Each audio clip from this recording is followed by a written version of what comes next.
When you first look at a sheet like this, what's the first thing that comes to mind? Maybe something like, wow, this looks tough. But if I just work hard and do my best, I'll figure it out. Nothing's impossible if I really try, right? That's probably how most people feel. But here's the thing. What actually makes it feel so difficult isn't just the notes. It's because you don't know the scales yet. If you're not familiar with scales, the notes can look totally random. But once you do know them, that same piece suddenly feels easy. So what is a scale really? It's just a set of notes arranged in a specific pattern, kind of like a staircase that goes up and down in order. If you think about how we walk upstairs, one step at a time, evenly spaced. A scale works kind of the same way in music. For example, that's basically a scale built from do. See? It goes up step by step, nice and regular. And when we make a melody using only those notes, it sounds really familiar and stable to our ears. But here's the cool part. There's actually a hidden rule inside all that. Even though it looks like we're just going up one note at a time, not every step is exactly the same. Some of them include black keys, and some don't. So yeah, even inside this simple pattern, there's a secret structure hiding underneath. So basically, you can start a scale from any note. Let's say you start from B. You can go like, following the same pattern, and it gives you that same familiar sound. Let's try another one. How about F? Yeah, that one works too. Or if we really want to challenge ourselves, let's go for A flat. Different notes, but you'll notice they all have that same kind of major scale feeling. What I just showed you is called the major scale. Now let's check out the minor scale. It has a slightly different vibe. It feels a little moodier. So even though I just play the same white keys, it feels kind of different, right?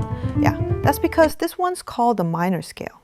Now there are actually two main types of minor scales. The one I just showed you is the version where the 6th and 7th notes are raised by a half step, like this. So to sum it up, a scale is basically a set of notes that follow a certain rule. There are lots of kinds of scales out there, but today we're focusing on the minor scale. And by the way, I'm planning to make a full, super detailed video just about scales, like starting from the absolute basics, how they're built, and all that theory stuff. Honestly, it's gonna be a pretty boring one, but I promise it'll help you understand everything so much better. So what I'm showing you today is the E minor scale. That's the one used in this song. Here's what it looks like. Yeah. That's how the E minor scale is built. I've raised the 6th and 7th notes by a half step. And by the way, in E minor, there's already an F sharp in the key signature. If you want to know why that is, don't worry. I'm gonna make that super nerdy, theory-heavy video soon. Anyway, just think of it like this. The same E minor pattern repeats twice here. A lot of people are probably gonna start from here, and then it goes like, which finger do I use? Wait, what was it again? Sound familiar? But nope, that's not the right way. If you understand the principle, you actually need to start from the end. Look, see that note E back here? If you recognize that this piece is in E minor, then you can already spot where the E is towards the end. Right there, right? So naturally, you'd play that with your thumb, number 1. Then there's another E here, and one more over there. To connect those smoothly, you'd change fingers. But here's the key part. I didn't have to think about it this time. Why? Because I already know the E minor scale.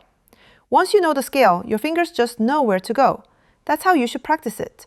all right, now that we've got that part down, we still need to take care of the notes before it, right? We can't just skip them. So up here we've got A, B, C, D. Just by looking at it, you can tell. If I play 1, 2, 3, 4, and then tuck my thumb under, it'll flow really smoothly. That's basically how you decide your finger numbers. So it goes like this. See? I've already got it memorized just by thinking that way. The same thing goes for the left hand. Here we've got unison, which means both hands are playing the same notes together. It's literally the same notes lined up.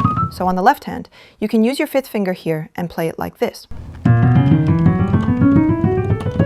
And just like that, it becomes super easy. All right, so this next piece, it's by Alkan. You've probably heard it before, especially because Son Yeonum played it and made it super famous.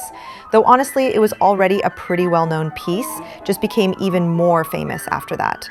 It's a tough one, really technical, and actually one of our piano teachers performed it too, so I've always had a lot of interest in this piece myself. But yeah, it's not easy.